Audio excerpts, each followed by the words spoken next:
Ahojte milé ženy. Dneska som sa veľmi zamýšľala nad tým, aké to je vlastne ešte stále zasadené v našich mysliach, že si málo doprajeme alebo málo sa vieme postarať sami o seba.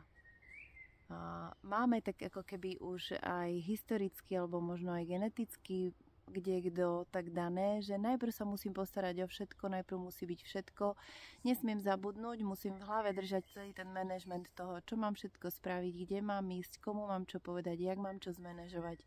A vlastne zrazu je koniec dňa, ja sa bachnem do postele a vlastne som sa ani necítila, ani som sa nestihla vnímať. Bolo to tak ako keby kedysi veľmi dané, že tá úloha, rola matky, ženy bola veľmi dôležitá, ale založená na tomto práve. A ja tak nejak cítim v sebe takú veľkú potrebu nám, hlavne samej sebe, ale potom veľa ženám aj zo svojej rodiny duše a srdca pripomínať, že na prvom mieste sme vždycky my sami a keď tá studňa, ktorou sme, je vyprahnutá, tak celé to naše okolie je vyprahnuté, aj celá naša rodina to cíti a v podstate tým ako keby trpí, niekedy ticho, ale niekedy to vedia veľmi pekne vymanifestovať.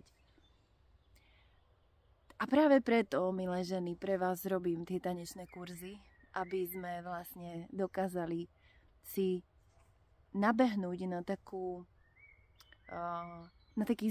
zvyknúť si zase sa starať sama o seba, zvyknúť si starať sa o to, že aj ja potrebujem, hlavne ja, keď mám potom ďalej do svojej rodiny roznášať radosť a to svetlo, ho potrebujem v sebe v prvom rade uchopiť alebo zobudiť, prebudiť, poznať, kultivovať, pestovať ja. Takže práve preto vás chcem pozvať na ženu znovu zrodenú. Už len ten názov je presne to, čo to vystihuje, ten presný pocit. Že je to akoby zase návrat k sebe. Je to návrat do toho starania sa o seba. Je to návrat do zvyku trávenia toho spoločného času.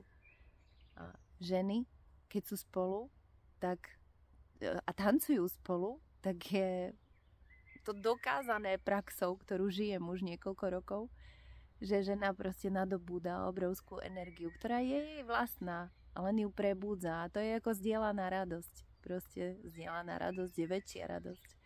A zdieľanie toho wellnessu pre dušu je vlastne o to väčší wellness. Takže ja vás do toho, milé ženy, veľmi pozývam a želám vám, aby ste si zvykli, tak ako si musíme všetky zvykať znova. My sme tá generácia, čo to vlastne preklápa do toho, že si zvykáme na to, že starať sa o seba je nie privilégium bohatých paničiek a kňažien, ktoré predtým žili na zámkoch, ale že je to priam potreba každej ženy, aby potom mohla tú pohodu roznášať do svojich domovov a ďalej do všetkých kruhov, v ktorých pôsobí. Takže poďme si, dievčatá a ženy, spraviť taký wellness pre tú ženskú bytosť, pre tú ženu v nás a poďme sa znovu zrodiť spolu v kruhu. Vezmite svoje kamošky, vezmite svoje sestry duše, ale sestry DNA. Vezmite svoje mamy a príďte si krásne zatancovať spolu. Nie len zatancovať, ale aj prežiť samú seba v tom dni, ktorý si dopriavam sama pre seba ako wellness. A bude tam aj wellness pre naše brúška, bude tam Báška Buľubašová, ktorá vytvára wellness všade tam, kde chodí, vytvára krásny priestor všade tam, kde chodí, krásou oblažuje svet a to je ešte ďalšia z vecí, že my ženy sme tu preto, aby sme vnímali krásu svojej duše, svojho srdca, ale i navôkol. Tak ja sa na vás budem veľmi, veľmi tešiť. Pozdravujem vás, posielam pusy, posielam veľa energie a veľa pohľadu do hĺbky svojej vlastnej studne.